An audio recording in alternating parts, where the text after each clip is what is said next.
તો આપણી સાથે ધ્રુમિલજી જોડાયેલા છે. ધ્રુમિલજી, ખાસ આજે ક્યાં નજર ઓપ્શન રણનીતિ માટે તમારી? યસ, સો બેંક નિફ્ટી પર આપણે આજની સ્ટ્રેટેજી બનાવશું. ઇનફેક્ટ આપણે કોલ ઓપ્શન બાય કરશું. સો હમણાં આપણે જો બેંક નિફ્ટીમાં ઓપ્શન્સ ફ્રન્ટ પર 58,300, 400, 500 ત્રણેય સ્ટ્રાઇક્સ પર આપણે જોઈએ ક્લિયરલી કોલ સાઇડ પર લોંગ બિલ્ડઅપ થાય છે. PCI data is also below about 1. So clear indication છે કે પુટ સાઇડ પર રાઇટિંગ થાય છે અને કોલ ઓપ્શન્સ બાઇંગ થાય છે. સો રિસ્કી ટ્રેડ છે. કાલે એઝ વી નો કે બીઆર ઇલેક્શનનું રિઝલ્ટ બી આવવાનું છે. So only for risky traders bank નિફ્ટીનો આપણે 58,300 નો કોલ ઓપ્શન બાય કરશું. હમણાં 700 ચાલે છે. 690 અને 700 ની રેન્જો બાઇંગ કરશું. લોઅર એન્ડ પર 600 નો સ્ટોપ લોસ રહેશે જે આજે ઓપન થયું છે. અપસાઇડ પર આપણા બે ટાર્ગેટ રહેશે 825 અને 850.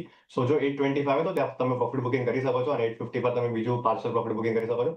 સો બેંક નિફ્ટીનો આપણે કોલ ઓપ્શન બાય કરશું 58,300 સ્ટ્રાઇકનો.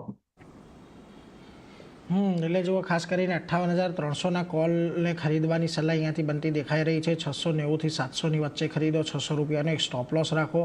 825, 850ના લક્ષ્યાંક આવી શકે છે. એટલે નિફ્ટી બેંકની અંદર અહીંયાથી તેજી આપણને આગળ વધતી જોવા મળે એવી એક અપેક્ષા બનતી દેખાઈ રહી છે. એટલે એના પર એક ફોકસ રાખીશું.